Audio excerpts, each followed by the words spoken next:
J'attends juste qu'ils finissent d'hurler. Je m'appelle Davy Mourier. Je m'appelle Rodolphe. Je m'appelle Sabrina. Moi je m'appelle Olivier.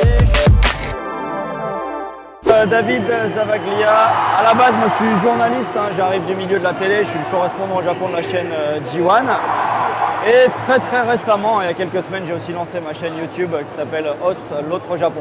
Comme je suis basé au Japon depuis 4 ans et demi à peu près, je vais à peu près dans tous les events qu'il y a essentiellement dans Tokyo et les environs. Ça m'arrive aussi de bouger un peu dans d'autres coins du Japon.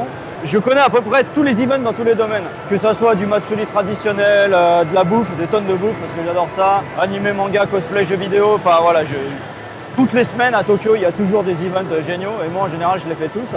Pour ma chaîne YouTube, ce qui fait ma force, c'est plutôt les events, j'ai envie de dire.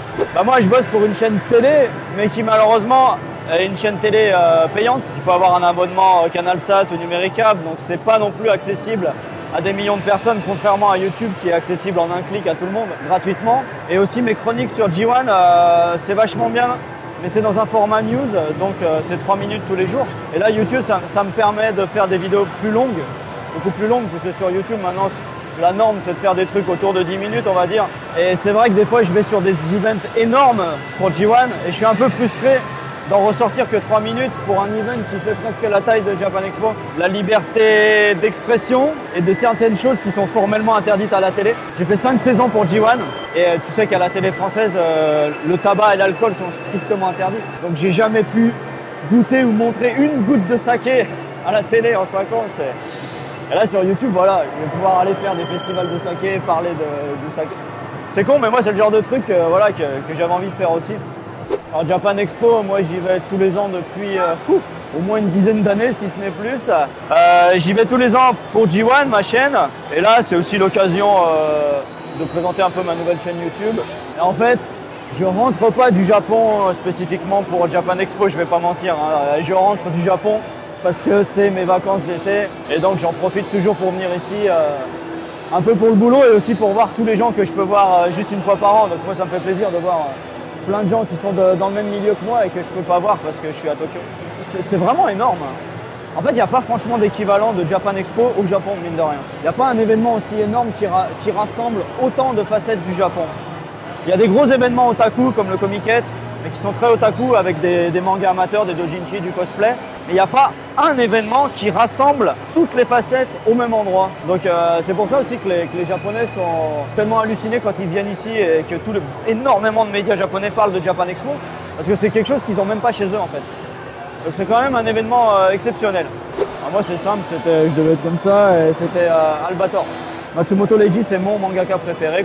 J'ai eu la chance de le rencontrer 2 fois. Et ouais. J'ai commencé par Albator, et, contrairement à d'autres gens qui, après à l'adolescence ou à 20 ans, arrêtent de regarder des animés et de lire des mangas. Moi, j'ai jamais arrêté. Et au final, ça a fini par devenir mon métier. J'y suis allé pas mal en touriste, en fait. Enfin, j'y suis allé en touriste et aussi pour faire des reportages, notamment suite à la catastrophe de Fukushima. Après Fukushima, j'allais au Japon 3-4 fois par an. Du coup, à force de faire des allers-retours, ça m'a vraiment donné envie de me poser sur place. Et surtout, le Japon, c'est un pays avec une culture tellement unique. On peut comprendre le Japon seulement si on y vit, en fait. Ça, c'est certain. On ne peut pas comprendre vraiment la culture du Japon si on n'y habite pas. Parce qu'il faut beaucoup de temps. Et même 6 mois, ça suffit pas. Même moi, là, ça fait 4 ans et demi. Et je suis encore dans la phase d'apprentissage et de découverte. Tellement c'est une île d'extraterrestres, en fait. Tellement ils ont une culture spéciale, tellement la mentalité des gens est spéciale. Il faut beaucoup de temps pour comprendre le Japon. Avant de venir ici, techniquement, oui. Mais par contre, pas depuis des mois non plus, j'avoue. En fait, c'est surtout Mission Japon que je connaissais d'abord. Je trouve que c'est une bonne idée, ouais, d'avoir justement un portail, quoi. Une porte d'entrée qui permet ensuite d'avoir accès à tout ce qui se fait en vidéo sur le Japon et sur lesquels on peut en fait choisir en fonction de ce qu'on aime. Et forcément, il y en a qui aiment plus la bouffe. Alors, ils vont aller voir les recettes de cuisine, d'autres aiment plus les voyages, ils vont aller voir Guigui de Ichiban Japan. C'est bizarre, mais comme je démarre dans YouTube, je me force un peu à pas trop en regarder parce que j'ai peur de copier en fait. si on fait pas attention, même inconsciemment, on risque de copier des façons de faire, des façons de parler. Ça m'intéresse beaucoup d'en regarder, voilà, pour voir un peu ce que les autres font, mais en même temps, j'ai envie de rester moi-même. Donc c'est un peu dur à gérer en ce moment. J'ai énormément envie d'en regarder beaucoup pour voir ce que je pourrais améliorer sur ma chaîne à moi. Et en même temps, il faut que je fasse gaffe à, voilà, à pas copier. Si tu copies quelque chose sur YouTube, tu marcheras jamais. Il faut rester soi-même. Honnêtement, mon préféré, ça reste Ichiban Japan.